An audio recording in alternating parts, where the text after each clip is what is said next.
Hello, you are listening to the Scouted Football Podcast with me, Joe Donoghue. Another club-specific episode for you today, but first a little recap of the Under-21 European Championships, which restarted for the knockout rounds a matter of days ago. We had a last-minute Myron Boadu goal to seal passage to the semis for the Netherlands, knocking out a star-studded France side in the process. Germany went through on penalties, beating Denmark in that quarter-final after a 2-2 draw after extra time. But the tie of the round, though, was unquestionably Portugal 5, Italy 3. So close to being a repeat of the 2018 Under-19 Euros final, which finished 4-3 in Portugal's favour.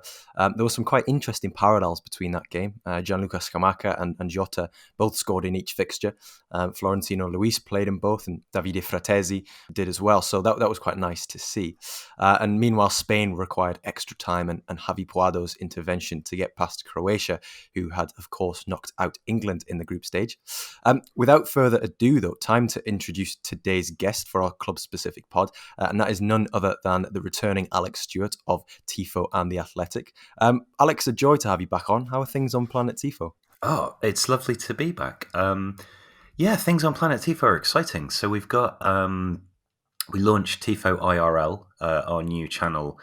I don't know when this is going out, but let's say within the last fortnight. That's sufficiently vague to cover it. And at the moment, that's me and JJ Bull, our new sensible transfer in from the Telegraph, presenting tactical videos. We've got a really lovely big screen that we can move the dots and arrows around on. Obviously, at the moment, it's predominantly Euros stuff. JJ did a really good breakdown of the Champions League final as well.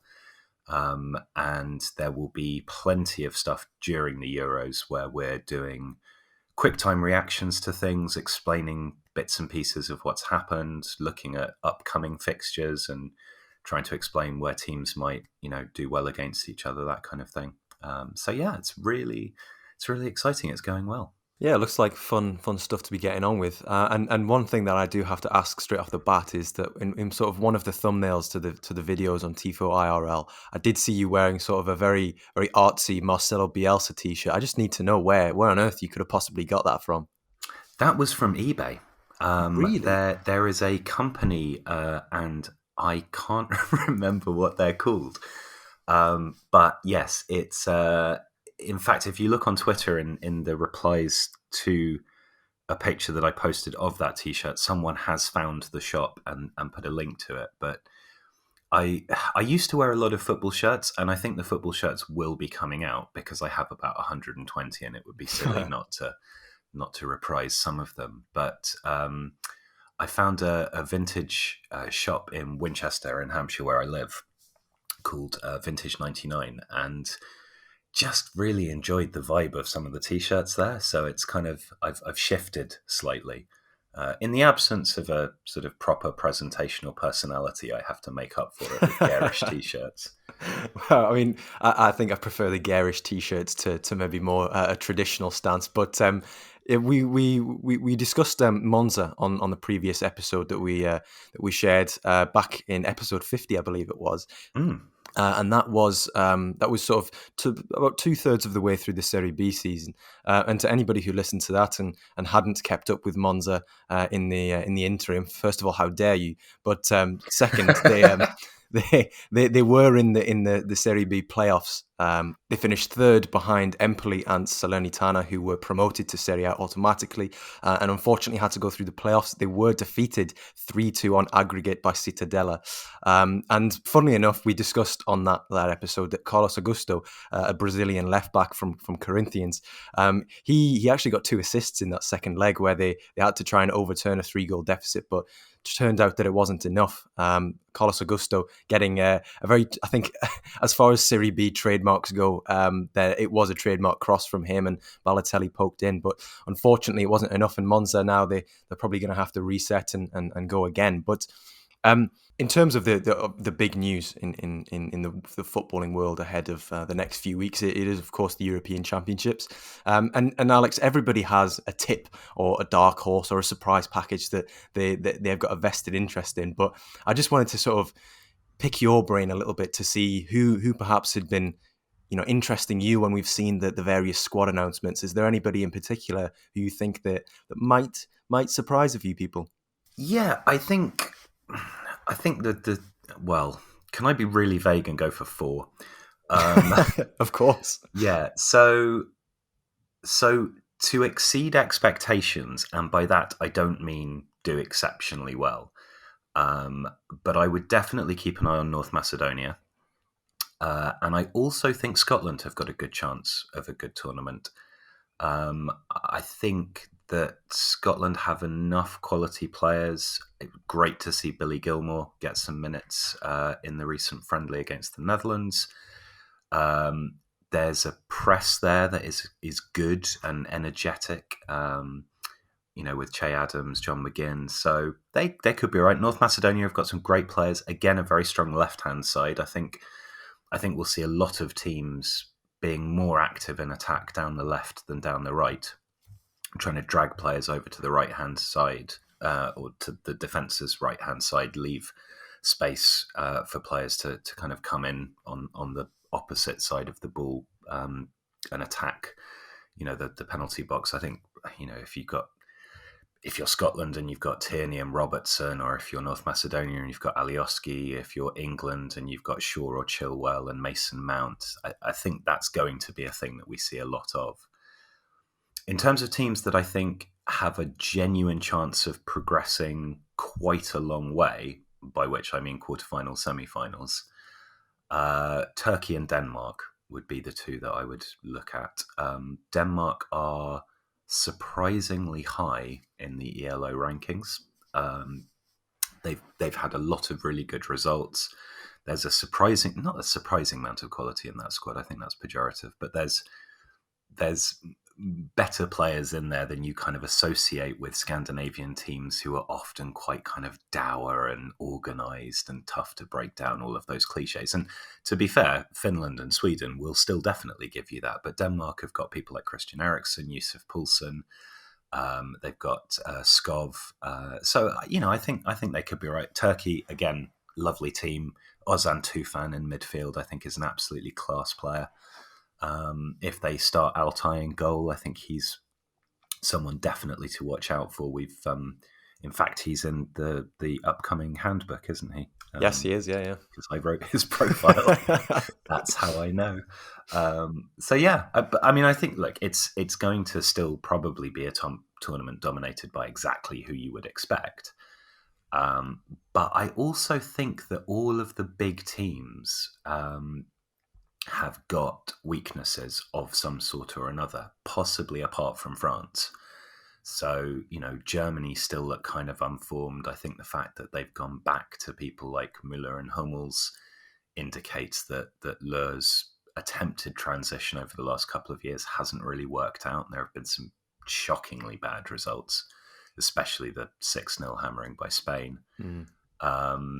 So, the Netherlands look a bit off the pace. Spain, I think, could surprise people. I mean, they've not passed a round of 16 in a major tournament since they won the Euros in 2012, and yet there's a lot of really good players in that squad.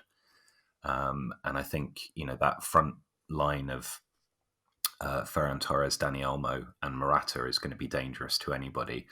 If they're quite aggressive and pick Pedri in central midfield as well, you're going to have a lot of pace and a lot of penetration between the lines. So Spain could actually do really well. But it's going to be great. I mean, international tournaments they're just fun, aren't they? They're an opportunity for people to actually look at players who maybe they've heard about, but don't get to see very often. So I don't know, someone like Kulusevski for Sweden, he's, him and Isaac are going to be up front in the absence of Ibrahimovic, and unless you're regularly watching Serie A or La Liga, you're not going to know much about those players beyond they're young and they're quite good. So you get 3 games to watch them in, and that's really cool. Yeah, I think that's kind of one of the things that everybody does like about international football, is that, it's essentially where you discover players that you then gain a vested interest in from seeing them do well at an international tournament. And I think as well with the possibility of having supporters in stadiums at various, some of the venues. I think that's going to add another element to it as well, because I think that is one of the best parts about international tournaments, is that a lot of the time you'll have half a stadium decked out in one color and then half the stadium decked out in another, and just as much as patriotism can pervade into other things at times, I think that there is sometimes there is a healthy outpouring of that in international tournaments. And one of my favorite memories of that is when the Irish fans, they all started singing Fields of Athenry at Euro 2008, or it might have been 2012, but they were 4-0 down to Spain, final group game. They were already knocked out, and the commentators just stopped speaking, and they just let the Irish fans, half the stadium, sing. And it's just it's incredible to watch, because you just think, this is the Spanish team are just passing around the Irish. They know that they've only got 5 minutes to play, but the immense spirit from supporters, the passion is just, it envelops you, I think. And I think that's one of the things that as really makes me look forward to these tournaments. Yeah, no, I sorry, I was just kind of swept away by what you were describing there. It was like during the last Euros, the Icelandic clap, that sped up, and obviously it kind of then became a thing that people were borrowing and stuff, and maybe lost a little of its luster. But the first time I heard it, I was freelancing for a really great company called Livewire at the time. They're based down in West London, and they do a lot of social media content for other people, for kind of rights holders or the competitions themselves. And I watched all the games of that Euros, and the first time I heard the Iceland clap, I was like, "What is going on here? this is kind of terrifying." So yeah, no, I know exactly what you mean. It's just great. It's just, and after the year that everyone's had, I absolutely, granted, a lot of people aren't interested in football. Yeah. And this summer will mean absolutely nothing to them. But for those of us who do like football and have gone through a difficult period, and then also not been able to go and watch our teams in person and so on, this, I hope, will kind of energize people and create a real air of positivity around stuff, which will be great. Precisely. That was kind of our little segue there, a little brief love letter to the European Championships into international football, which sometimes gets a little bit of bad rep, I think. But onto today's topic, and that is FC Sochaux-Montbéliard, better known as Sochaux. Sochaux are a team who play in Ligue 2, in the French second tier. The background to this club is, they were founded by Jean-Pierre Peugeot of the car. They won 2 Ligue 1 titles, but a very long time ago. But they recently won in terms of their major honours, recently won the Coupe de France, most recently in 2007, but last played in Liga in 2014. But they're a club who are renowned as, having one of France's best and most prolific academies, hence why we're discussing Sochaux on the Scouted Football podcast. But they're not only having sort of a few interesting under-23 players at present that we're going to get onto at some point, it's the fruits of that academy which has been quite interesting to us at Scouted, as well as the scouting that Sochaux, have done themselves to bring in players from the Ile-de-France region to Sochaux, to then blood them into the first team and play them up through the under-19s and then into the first team, and then to be farmed out elsewhere. Alex, you've got a bit of an affinity with Sochaux. I remember you, or I recall you saying so on the Tifo podcast not so long ago. How did that come about? What's your origin story of the Sochaux love? It's Football Manager.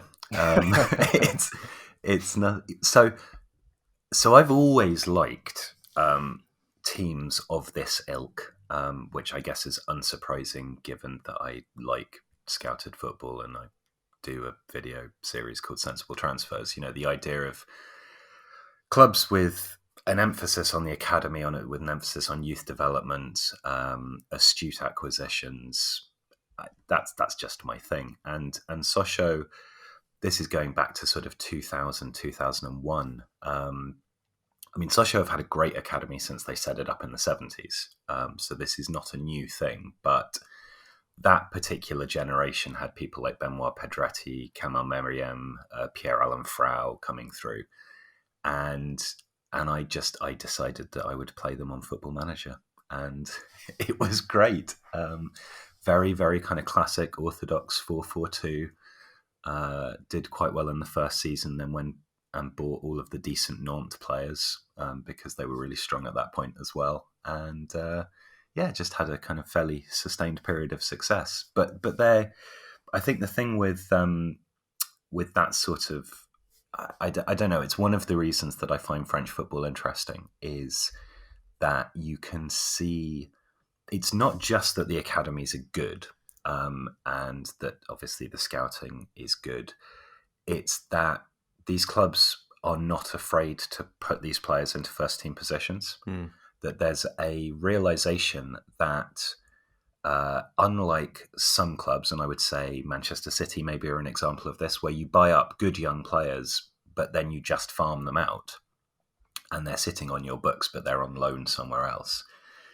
Because of the financial necessities of being particularly a Ligue 2 side, but also a Ligue 1 side, sometimes these players get minutes. You know, they're out there and they're showing what they can do. And from a developmental perspective, there is not going to be anything more helpful than getting first team minutes in a competitive league, particularly if you're in that sort of up to 21, 22 age bracket.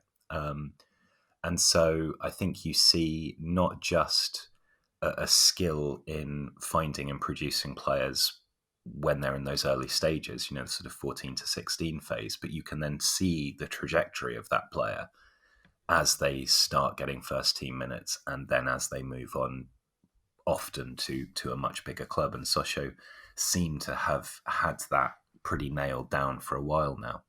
Yeah, and I mean, we'll get onto the sort of the list of alumni that Sochaux can boast. But currently, in the present day, they finished 7th in Ligue 2 this season, which I suppose is not a bad finish. They've kind of middled around mid-table for quite a few seasons since their relegation from Ligue 1. And they're owned by a Chinese real estate group, Nenking, who have sort of fingers in other pies, sort of in basketball and esports. But their manager is Omar Daf, who was a part of the Senegal squad in the 2002 World Cup in Korea, Japan. And obviously, famously, that Senegal team that beat France. And a lot of those players who were playing in the Senegalese team were playing French football. I can't say that I know very much about Omar Daf, apart from that he's the current manager of Sochaux and seems to be doing quite well with the young players there. I mean, what's your experience of Omar Daf? Omar Daf was the centre back in that Football Manager side. Oh, right, okay. So one of the things that's really interesting about Sochaux is Daf played for them like almost 200 times. They have a really strong tradition of bringing back people who have been involved with the club as a player to work in the club hierarchy. So Eric Hele, who was the basically the academy manager from a footballing perspective rather than a sporting director kind of perspective, he started his professional career at Sochaux. You've got people like Bernard Gengini, I'm not sure how you pronounce it, who was he a French? He was a French international, and he was a sporting director at Sochaux for quite a long time. Again, started his career there, made over 200 appearances. So I think, and this is going back to the mid 70s, by the way, when Sochaux set their academy up and had people like Joel Batts coming through it. They clearly understand the importance of bringing in people at a managerial or sporting director level who have an association with the club since that kind of mid-70s period when the academy was founded and started to be really important. Because they know that if a player's come through that system, they understand why Sochaux need to do stuff the way they do. And I think that's a really, really good indicator of an overarching philosophy that has... I don't want to say survived because that's a bit apocalyptic, but that has continued despite changes in ownership. I think that's a reasonable way of putting it. I've watched a bit of Sochaux on and off. I mean, Ligue 2 is not the easiest league to get hold of to watch in England, but they seem okay. I mean, it's a bit messy sometimes, the way they play. They're quite a transition-based team. They do press energetically at the front, and one of the players that we're going to talk about later is definitely useful for that. You can see that they're a team that are not necessarily massively confident in the style of football that they're playing currently. And they do get exposed at the back quite a bit. Transitions, they're not amazingly good at defending transitions. And also they need more quality in that squad. I mean, if you look at all of the sort of attacking and creative metrics in Ligue 2, then there aren't really Sochaux players that are sticking out as being towards the top of that league in expected goals, expected assists, progressive passes, that kind of stuff. It's dominated by the bigger teams in that league that you would expect. But he's doing all right. But I think more importantly, he gets it. He gets the Sochaux mentality. He understands that there is not a pressure, but there is a rationale and a justification for giving minutes to young players, to bringing them through, to kind of embracing the importance of the academy to how Sochaux construct their first team. And I think if you bring a player back who has had that experience, or has been around that experience and benefited from it, I think you're much more likely to see it successful. Yeah, sort of as a way of understanding the culture of the club that has lived out throughout the ages. Completely, yeah, absolutely. You're more likely to get somebody who isn't going to come in and perhaps with some things even well-intentioned different ideas, but those which may be at odds with the philosophy of the club, or the philosophy of perhaps giving minutes to young players. And we have seen that this season. I mean, the likes of Alan Virginius, who's a 2003 born winger, can play on either side. He's been given, I think, 15 or 16 games, but predominantly off the bench. And has. I mean, it was interesting that you said that they're very much a team who play in transition, because that is, especially with young players sometimes who've got a skill set like Virginius's. They do look a lot better at the sort of the genesis of their professional career if they're playing in a team which complements their natural ability. And we'll get on to him, but I mean, just touching on what you said about their academy and how it's been one of the best since its establishment in the 1970s. They've typically done quite well in the Coupe Gambardella, which is an under-19 tournament. So this is obviously before you're even getting to the first team level.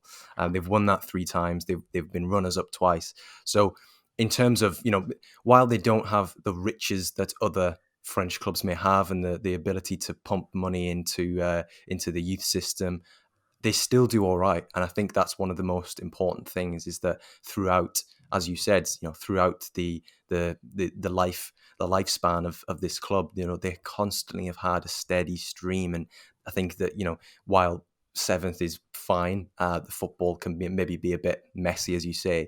I think you can say that, as a manager, it's at Sochaux perhaps not always a results business, because he's been essentially the latest custodian for the culture of the club. I think that's a really nice way of putting it, because I think if you're looking at French football, has definitely had a strong tradition of emphasis on youth development. And, this is something going back to the establishment of Clairefontaine, and, this really clear sense that if you invest in younger players and a kind of a holistic approach to developing them as well, and it's, we've seen places like Germany kind of catch up with this slowly, but France really set the pace with it. Gerard Houllier particularly was very important in that. And you're therefore in an environment where lots of French clubs are trying to do the same thing. And of course, some of the best academies are obviously going to be places like Lyon, PSG, clubs with lots and lots of money, because they can put lots of money into their academy as well as into their first team and into their training facilities and so on. So if you're a Sochaux that is never ever going to compete financially with clubs of that ilk, then having somebody who has the, I suppose, the strength of character and the understanding of culture to be able to say, no, the way that we're going to progress as a club, and actually, let's be brutally honest, possibly even survive as a club, is to focus on that culture. That dropping even 10 million euro on 3 or 4 players in an effort to try and buy promotion from Ligue 2 is very, very unlikely to happen. What's much more likely is that there will be 2 or 3 players in a youth crop that are sufficiently talented to propel Sochaux up the table at a certain point. But if they can basically tread water in Ligue 2, they keep producing some players that are good enough to sell on and keep their revenues up that way, then at some juncture, then they will have a chance of getting back into Ligue 1, and that's where the financial stuff maybe starts to come back to them. But it's about resisting the kind of boom and bust urge to, well, we were, I think they were the 3rd longest running Ligue 1 club or something. They like a really storied club in those terms. And if you're an owner of a club like that, then maybe the temptation is to, this is our rightful place in Ligue 1, and we're going to spend in order to get there. And that just would not work. That wouldn't work from a club culture perspective. I don't think the fans would appreciate it. And I also don't think that it's a sustainable model, particularly in France, where there's obviously so much financial instability at the moment. So what they're doing is by far and away the most sensible thing. And having managers that get that and, like you say, act as a custodian of that, that's the correct appointment, even if the football's not always amazing.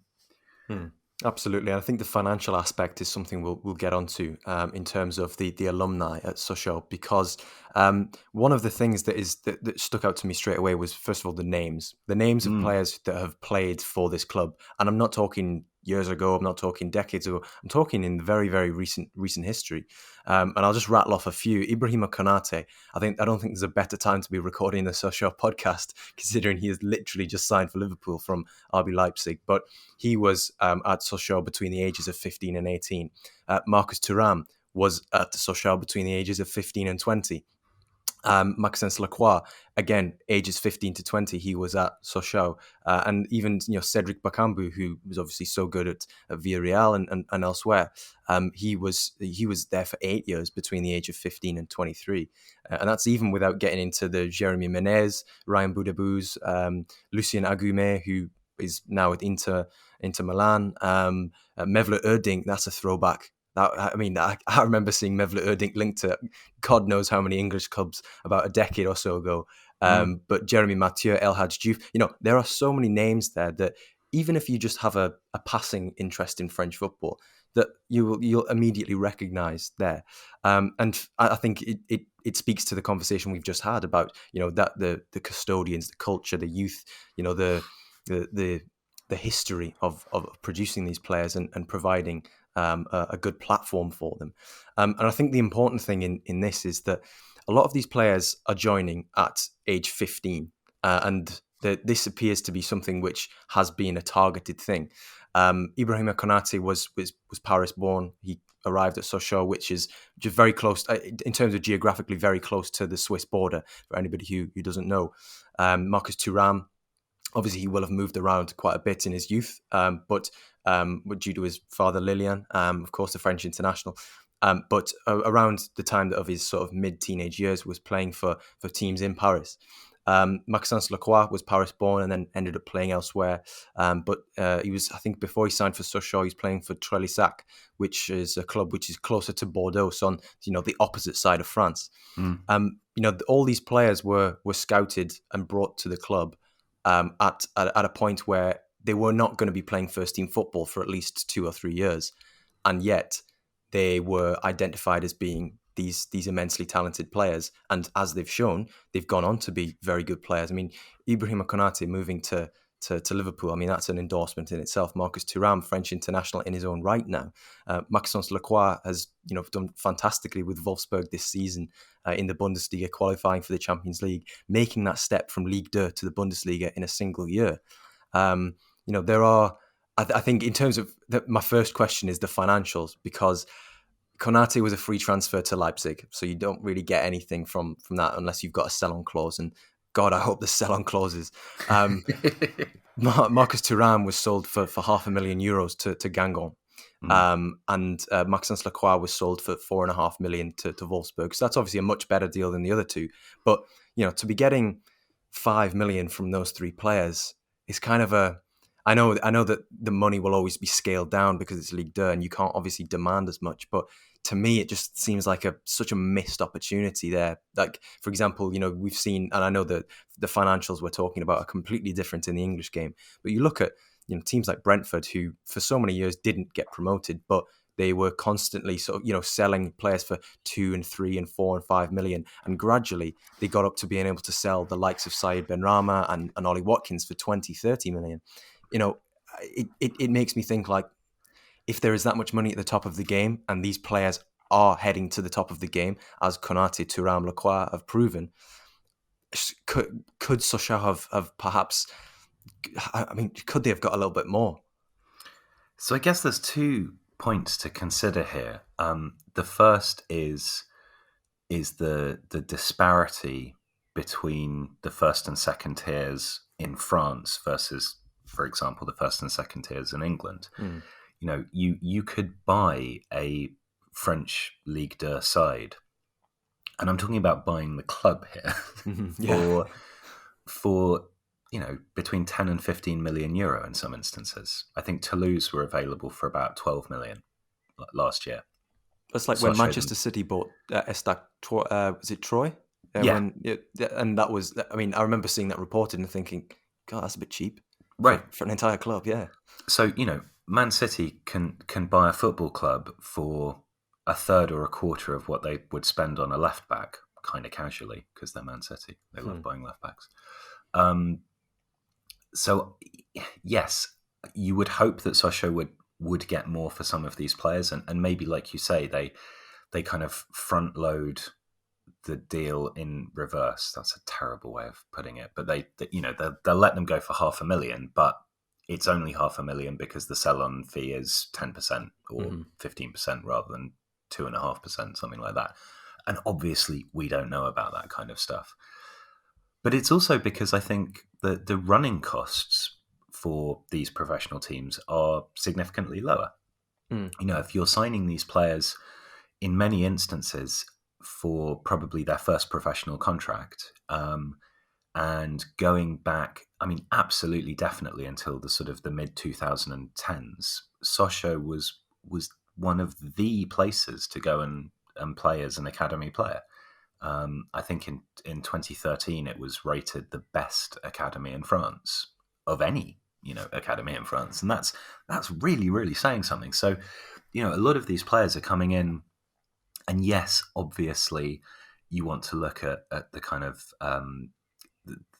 the amount that you're making from selling them, but the cost of producing them is also relatively minimal. So you're looking at significant amounts of profit, because once the infrastructure of youth scouting and the academy is present, then really a lot of what you're looking at is wages. And if you're signing someone like that, here's your first professional terms, it's going to be a couple £100 a week or whatever. So you're making money basically, irrespective. I also think, though, that there's something here about the ecosystem of football generally, which is really interesting. So, Konaté to Liverpool is a good example. So his path is from a team that specialise in finding 15, 16-year-olds who are going to be really good. He then goes to a club that are very, very good at scouting and developing players that fit within a particular system. And he then moves from them to a club who are famed for kind of setting up the first really strong data-driven transfer unit in English football. That there will always be predators within this system, and there will always be clubs who can stick an extra amount of money into data or an extra amount of money into scouting or what have you. And an academy football and youth scouting was probably one of the only areas where poorer clubs could get a jump on the bigger clubs just because they could put the effort in because they had to, whereas the bigger clubs could go, well, we don't really have to care because we can just drop 10, 15 million on a player. Mm-hmm. As a lot of football teams, by no means all, but as a lot of football teams get smarter, I worry that this sort of business model, it's not that it won't work, but the bigger clubs are getting smarter. They're spotting these talents earlier. They can kind of exploit the hard work of a Sochaux, for example, that little bit easier than maybe they could do before. And so I'm not going to say that it's going to be massively damaging. And I don't think we'll necessarily get to the stage where big football teams are just buying like satellite teams across the board. Obviously you've got the Manchester City model and so on, and the Leipzig model, but I don't think Manchester United are going to buy Sochaux and basically functionally use it as an academy. But it also does mean that it's going to be harder for them to extract maximum value for the players that they're producing because other teams are going to spot them a year or two earlier than they would have done 5-10 years ago. I think the image I'm getting there essentially is the food chain eating itself. Yeah, exactly that. Yeah, it's, the bigger clubs are taking 2 bites instead of just the one now, rather than... Well, they're an apex predator and they're evolving. They're getting smarter. They're getting richer, and so they can afford to put more money into things. They're recognizing the value in doing this stuff. And this is why clubs like, I don't know, Mainz is a good example. So Mainz punch above their weight financially in the Bundesliga, in part because they are really, really good at scouting lower league French teams, and a little bit in Switzerland as well, actually. And Sochaux is quite near Switzerland, so there's a bit of an overlap there. But that's where they'll pick up the players that are 22, 23, who have clearly shown enough, and they can take a bit of a gamble on them, and if they work out well, they can sell them on. And again, everybody's wising up to this now, almost everybody. And bigger clubs can simply do it better. And I think you look at particularly Lyon and PSG. Their academies, I mean, they utilize them in different ways, but they have phenomenal catchment areas, and they can drop 5 million on an academy without blinking in a way that a lot of these other French clubs simply can't do. So in that arms race, they're always going to, there's always going to be an advantage. And the only thing that a club like Sochaux can do is focus on getting the players that slip through the net, but are going to be good anyway. And that, people like Maxence Lacroix are a really good example of that. So yeah, it's not necessarily bleak, but I think it's harder. Yeah, it's more difficult, and then essentially that makes way for just these clubs having to be more creative, and and I think the nature of this business is that there always will be players who slip through the cracks. I was reading a thread on Twitter the other day where it was pretty much half the Manchester City team were all hailed as late developers at some point, and you're always going to get scouts who their eyes are ordinarily always going to be drawn to the physically standout players, especially at a younger age range. So the ones who perhaps develop later are those ones who might slip through the net, and there might be a market for that in a sense in the future. But speaking of sort of the players at Sochaux and having to scout, creatively and diligently, and going into different catchment areas, I think it's probably best that we discuss some of the young players that are at Sochaux now. And funnily, just before we started recording, sort of on the one sheet that Alex and myself have, we listed Brian Lasme, who is a 22-year-old winger or wide forward. I think is probably a better way to describe him. And I wrote he's 6'4" tall. I'm interested because typically you don't get wingers who are that tall unless you're playing in Pellegrino Matarazzo's Stuttgart team and you're Silas Wamangi Tukarov, for example. He is a very, very interesting player to watch. Alex, I'm going to let you have the floor for this one to begin with, because you said as well, you kind of picked him out and went, well, I'm also interested. So the floor is yours. Yeah, so he's can we just pause also and just say Silas Wamangituka is a beautiful player to watch. Excellent, yeah. I absolutely love him, and I'm doing a Stuttgart save on the brilliant. Athletic, where Ian McIntosh and I are fighting it out, and I'm Stuttgart and he's Schalke, and God, I love Stuttgart. There's so much going on with that team that's awesome. Anyway, that digression aside. So yeah, Lasme he's really interesting. He's a good and assiduous presser. He makes a surprising number of ball recoveries for a wide forward. He likes to start wide, and that can be on the right-hand side or the left-hand side. And he takes up these weirdly flexible positions. So sometimes, if they're building out from the back, Maxence Prévost, the goalkeeper, who is also an academy graduate actually, and would be a very, very solid kind of number 2 for a Premier League side. I'm not sure he's quite good enough to be a top-level goalkeeper, but he doesn't make very many mistakes and looks pretty solid. So he'll hit it long, and Lasme is almost used as what, again, in Football Manager terms, you'd call a wide target man. So he's there to contest aerial balls, overman the fullback, obviously, because most fullbacks are shorter than 6'4". And then there'll be Sochaux players pushing up from midfield to try and win that second ball. But also, he will start wide and then cut in field. But he'll cut in field in a way that is not like your kind of Iron Robben, I'm in possession and I'm cutting a sort of slight arc to open up a shooting opportunity.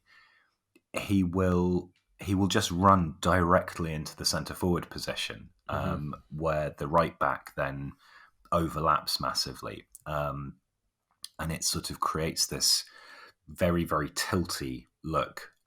This is something he particularly does on the right hand side. On the left hand side, when he cuts in, it is more in a kind of classic inverted winger way. But he's got tremendous. I don't want to say he's got tremendous pace, but his legs eat the ground up. You know, and he has surprisingly astute positional sense in the box for this kind of gangly pace, tool driven style of player. Like you can see when the ball's out wide, for example, and he's in the centre forward position, he's making subtle adjustments to stay on side, or he's suddenly accelerating to get onto a cross that comes deeper than everyone's expecting it to. So I think he probably ends up as a centre forward, actually. But he's, like you say, what's interesting is that he has this weird accumulation of skills and physical characteristics, which you don't expect to see in a player who is mostly playing as a right or a left winger. It's quite odd, including this ability to, he tackles like a leggy central midfielder, which again really surprised me. It's he's fun. But what do you do with a player like that? That's the weird thing is, where do you put him? How do you use him eventually? Yeah, I mean, it is a weird amalgamation of skills, as you say. It's a very, very unique skill set, because I like what you said about it's not like an Iron Robben type run. It's a lot more severe than that, isn't it? It's very much a beeline straight for the centre forward position. And the thing that I quite like about just the sort of the clips that I was watching of him is that whenever he does get in those positions, it's almost as though the rest of the team vacates that space for him, because they know how effective he can be in that area. And the right back's movement, or sometimes even the right central midfielder's movement to fill where he was, is automatic. And it seems like it's very much a specific set of movements that occur when the ball is in a certain area, and he's able to do that. The rest of the team fills in around him. And I do think that the ability to make those runs, and because he can cross the ball, he can beat players dribbling. You can understand why he's a winger, but this is why I think the almost if you played him as like a second striker, like a tall second striker who can win the ball in the air, but then just surges past people, but once he's surged past people, has the positional astuteness to check that run and to work out where he is in relation to everybody else, because he doesn't just put his head down and go for it. Like, there is a subtlety there once he's in the box. So that's why I think maybe he ends up as a centre forward. But I don't know. I really don't know. It's such a perplexing one, because obviously not watching it every week, when you do sort of watch it through that lens and you're specifically looking for what he does in that final third, which is good, you see, I mean, I'll be perfectly honest, you see there's a little bit of clunky, unrefined dribbling at times. Yeah. And sometimes he does telegraph his body movements a little bit, I think. But I think when you are 6'4" and you're cutting inside, and opposition teams will have done their analysis, exactly what he's going to do, then there is an element of, I know how to stop this if I can get the jump on you, if I can get the run on you. I can see why he would be a good sort of second striker, as you're saying, because obviously he has that presence. But I quite like how I know why he's playing wide as well, because he's good with his feet, and particularly if he's going to get that run, once he's past you essentially. Like, absolutely. Yeah. And the recovery in the wide areas. I mean, one of the things that did impress me about Sochaux, and this is based off watching Lasme, but also Virginius, is they do press aggressively out wide, and they target the opposition fullbacks with their press. But if they get beaten, they actually manage to fall back into a defensive shape quite quickly. And I think that the pace of those wide players, and someone like Lasme who's able to do that and occasionally also make a really decent recovery tackle, is one of the reasons why they are able to play quite an aggressive press in the wide areas. And again, that's the sort of, I mean, that is a bit of a Wamangituka skill set thing, isn't it? Because he sort of plays as this weird hybrid, kind of a wing back, kind of a winger role that's again extremely difficult to understand. And sometimes when you have players that are I don't want to say odd, unorthodox. That's a better way. Tactically grey. That actually kind of embrace it, like go with it, and think, I don't want to.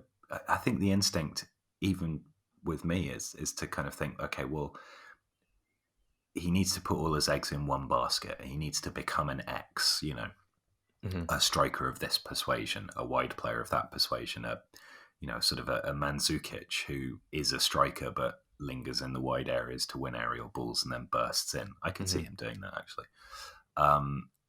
But maybe the thing to do is to just kind of go, no, he's the chaos element.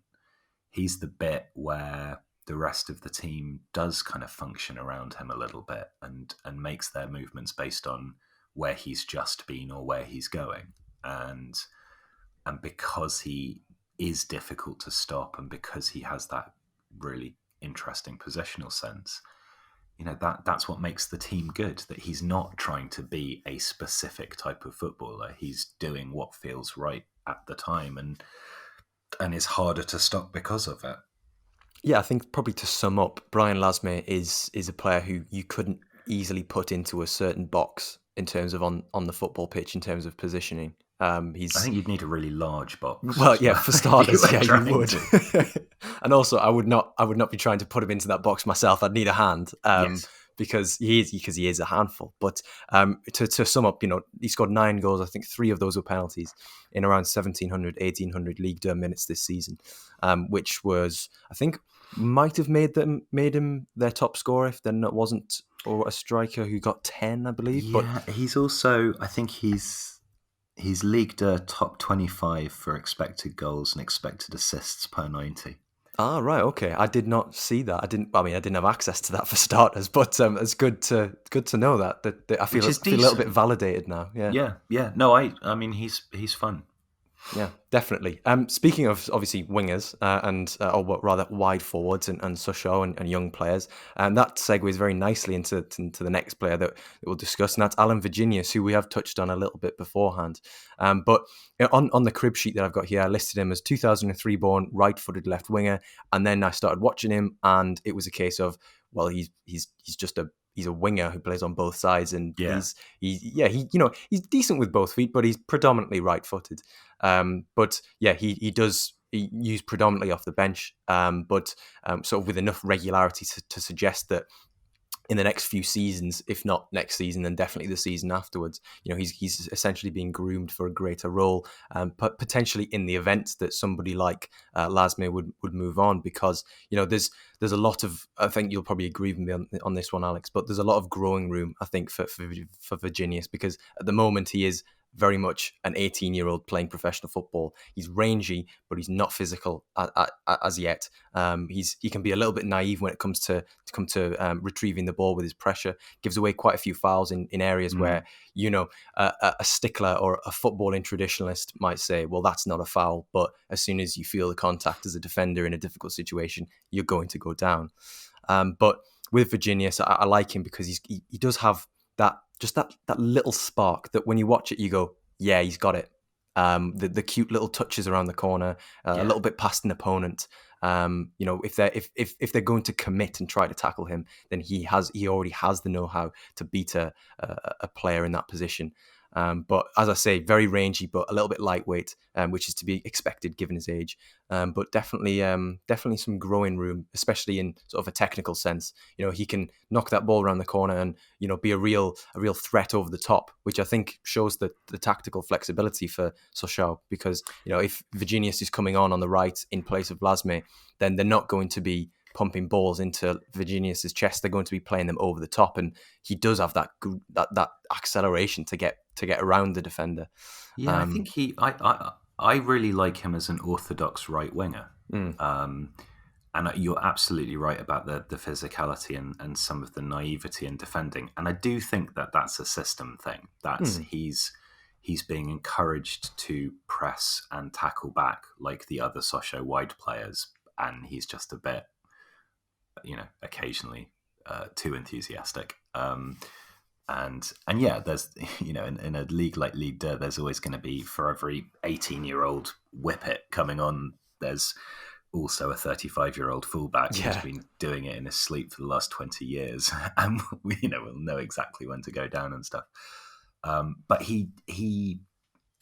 what I like about him particularly is the way that he stands up crosses from the right-hand side, where he'll use the acceleration to beat a player, and then the ball that comes in he doesn't cut it back low along the ground a huge amount, or it's not like that's his go-to thing, like a lot of wide players that are really kind of almost attacking midfielders, but that end up in a wide area because that's where they're needed. They pull the ball back across the ground an awful lot, whereas he will clip across in aerially often and really well at pace. And there is something slightly kind of old school about the way he crosses the ball that does make me think of him as like an orthodox. I mean, if he got a bit more strength about him, he would be a fantastic right winger in a classic 4-4-2. Because he's got what you want. He can beat a player, he can cross the ball at pace, he can add a bit of curve to it, and he can also, like I say, stand it up. So he's not over hitting the cross, he's kind of chipping it in, but he's doing it while he's moving. And it's nice to see crossing like that.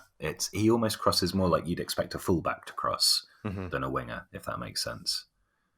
Yeah, from those positions, which are typically where you're playing quite, you've been quite aggressive in your attacking transition. You've got quite a few bodies into that final third, and then the ball is then recycled to the fullback, and he then sort of crosses from. It feels like a deep cross because of the way that it is played in, if that makes sense. Yeah. In terms of it's the outswinging cross sort of towards the penalty spot. I know where you're getting at. I think he's definitely a player who at present is better on, and sort of if you were to split up the pitch into the five channels, the two wings, the two half spaces in the center of the pitch, I think he's definitely a player who's by far the strongest on that in the two peripheral, the wing sections. Completely. I think when it comes to sort of in the half spaces, he can maybe beat a man and then his pass to his teammate will just be, it might be a little bit behind his teammates, and it might still get there, but it's very much I need to make this pass because I've already done too much, and I need to, I need to get this ball off me, and it's kind of a little bit underneath him, and there was a little bit of that when I was watching him. I thought, well, that's fine. He's 18. Like this is effectively his first real glimpse of senior football. He only played around 500 minutes. So I think in terms of the final ball, the passing not being too crisp yet, I think that's fine. I'm not fussed about that because he's showing for it in these dangerous spaces. He's showing that he can get into them for starters, and then he can actually deliver something, as you've been saying. So that wouldn't worry me too much at this point. And as I say, he's definitely got that. He's got a frame which can definitely be bulked up a little bit. I think similar to on the opposite side of the pitch, if we're going to categorise him as a right winger, similar to how Cody Gakpo at PSV has basically, gone from being a bit of a spindly sort of wide forward, and now has really filled out and actually looks really formidable, especially against lesser opposition. So I think there's definitely I keep saying it, but there's growing room for young Alan Virginius. I don't know if you want to add anything final just to the chat on Sochaux's young players, Alex. No, just that you highlighted Sami Faraj. Oh yes, of course, yeah. And I, as you've helpfully put, a 19-year-old Algerian under-20 international just signed his first professional contract until 2024. I looked for him. Any minutes at all, yeah. I managed to watch a few things he did against Rode, but it's impossible to tell off that few clips. But again, there's always one or two things that you might notice, where I think there was a bit where he miscontrolled something. He was the ball was coming back to him and he kind of shanked it slightly, but then he straight away was making a recovery, managed to get his body between the ball and the opposition player, and then sort of shielded it out. There's an awareness there, which I think is interesting. He took a shot on, which was a bad shot, but he wasn't afraid to have a go with it. But yeah, I guess this is always the difficult thing, isn't it? You want to see way more of these players before you make any kind of judgment on them. But at the same time, there's a degree of confidence, I think, if a player of that age is getting even a little bit of time or being given a long contract at a club like Sochaux, they're worth keeping an eye on next season. I think it's fair to say that, even if you've basically not seen anything of them, because I have faith in Sochaux as well. Somebody has seen enough of them to exactly. That decision. Yes, probably somebody who's more qualified than we are, even, shocking as that might be. But yeah, I think Sochaux will be an interesting watch next season, particularly if a couple of these guys are getting more minutes than they're currently getting. Absolutely. And I just want to make one final point on Alan Virginius, and that is that he was signed from Paris FC's youth setup at age, you guessed it, 15, very much like the likes of Konaté, Max Thuram, Maxence Lacroix. Did Silas come from Paris FC? Yes, he did. Yeah, yes, there's another link there as well. Yeah, yeah. He went to Stuttgart from Paris, didn't he? Yeah, I thought so. So yeah, there's honestly there are multiple episodes that we can do on the Ile-de-France diaspora, and just the fact that there are like the motherlode. Yeah. That area, it's incredible. If I'm a scout for any club at any level, I'm camping myself in Paris and just going to as many games as I possibly can, because it sounds terrible, doesn't it? What an awful honestly, life to lead. Yeah, sitting in all those cafes, just on Yscout and Instat. God, it would just be terrible. I'd hate it. Nobody fund me to do that, please. God. It would be blissful, wouldn't it? Anyway, I think that is probably a good point to end this episode on. Thank you very much for tuning in. Anybody who has listened to this, I hope that you've learned a little bit more about Sochaux. I know I certainly have, and hopefully that maybe one or two of you will maybe keep a keen eye on that French club near the Swiss border in Ligue, and hopefully we'll be hearing and seeing more of Brian Lasme and Alan Virginius, and hopefully we'll see some of Sami Faraj at some point to see if the 2024 contract that he's been given was a fair appraisal. But thank you very much to Alex for giving up your time on this one. It's been a pleasure. No, it's always great. I really enjoy, as you know, I enjoy everything that Scouted does, and it's fun to come on these podcasts. And I have a really nice Sochaux top that I use for running in, so I will be repping them fiercely over the summer when I go for runs to get away from the Euros every so often. Brilliant stuff.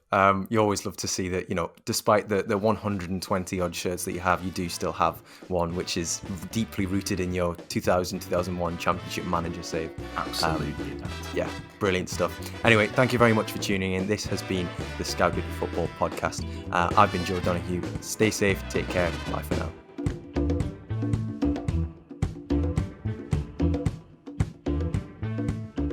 Please leave a like and a comment and subscribe to learn more about the best young football players in the world.